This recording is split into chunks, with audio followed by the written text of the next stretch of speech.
This is Learn English with Ease. English made powerful, simple, and yours. Welcome back, my friends, to another cozy episode of Learn English with Ease. You've been with us through appetizers, through main courses, through polite conversations at the table, and now it's time for the sweetest part of the meal, dessert. Today's episode is called Ordering Dessert in English, Sweet Phrases to End Your Meal Naturally. And I have to tell you, Emma, I'm actually excited about this one because dessert isn't just about food. It's about emotions, memories, and connection. When you order dessert in English, you're not just asking for cake or ice cream. You're creating a moment.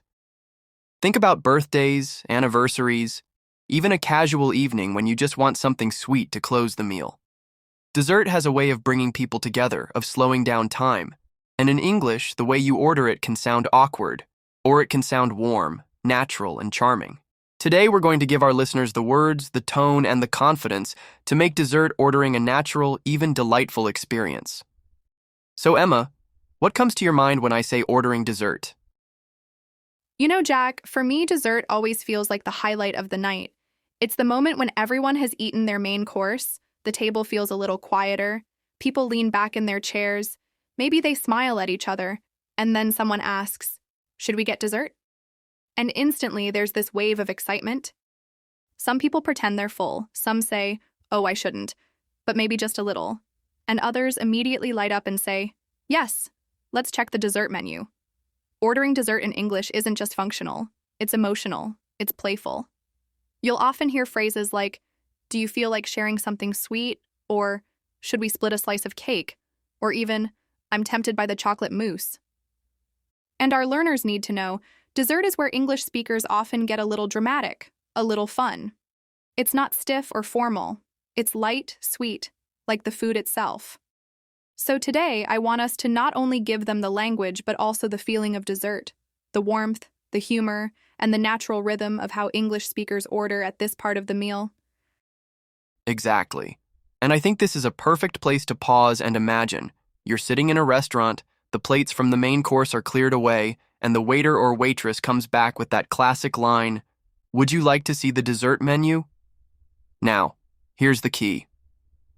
Many English learners get nervous here because they don't know how to respond naturally. They might just say yes or no in a flat way, and it kills the vibe. But in English, we often answer with a little flavor, a little softness. For example, you could say, "Yes, I'd love to take a look, thank you." Or if you're hesitating, "I'm pretty full, but I'll take a peek at the dessert menu."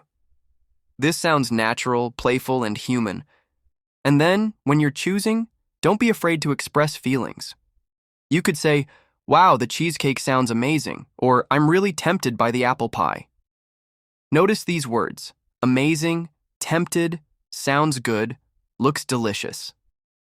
This is how native speakers make dessert ordering part of the conversation. They're not just naming food, they're reacting to it. That's so true, Jack. And you know what? Dessert is also the moment where English learners can show personality. Imagine you're on a date and the waiter asks about dessert. Instead of stiffly saying, "I want cake," you could lean into the moment. "You know, I have a weakness for chocolate cake. Should we share a slice?" Suddenly it's charming, it's intimate, it feels real.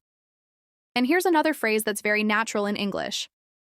Do you want to split something? Splitting dessert is huge in English culture because people often don't want to eat a whole portion. So you might hear, "Let's split the tiramisu," or "We could share the brownie with ice cream."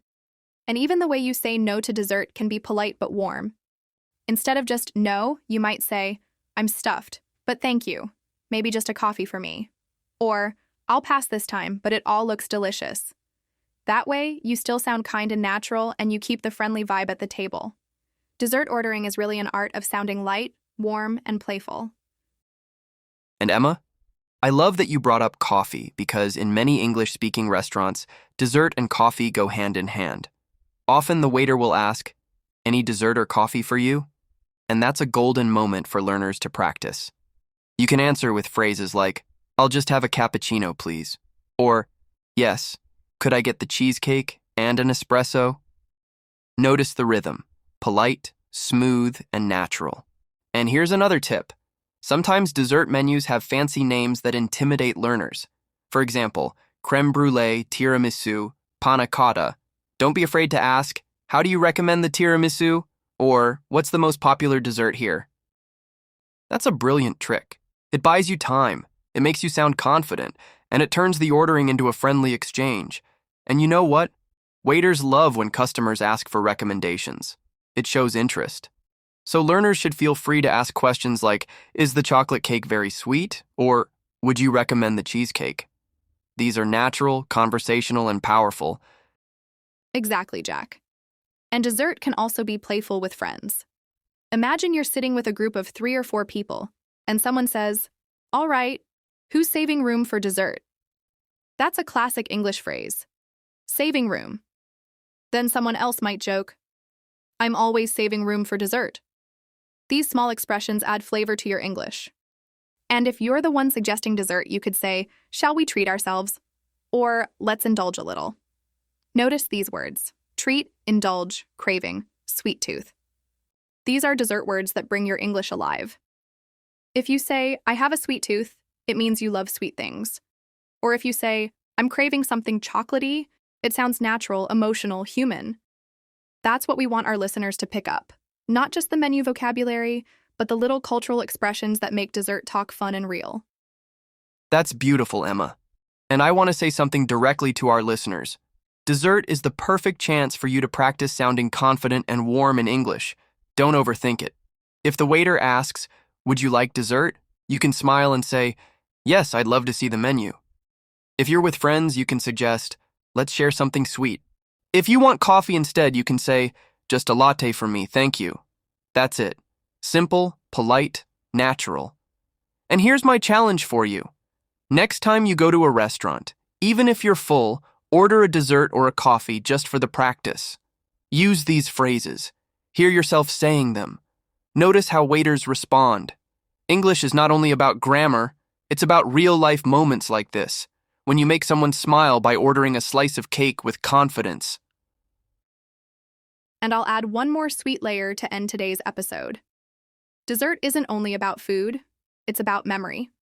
Think about the times you shared ice cream with a friend, or had cake at a birthday, or tried something new on a trip. These are the moments that stay with us. And when you can talk about them in English, you're not just learning words, you're living experiences. So my encouragement to you is this: don't skip dessert in your English journey. Order it, share it, talk about it. Say, let's treat ourselves. Or, that looks amazing, let's get one for the table. These are little sentences, but they create warmth, connection, and confidence. And that's what we're here for, to help you sound not just correct, but alive in English. Beautifully said, Emma. All right, my friends, that brings us to the end of episode 6.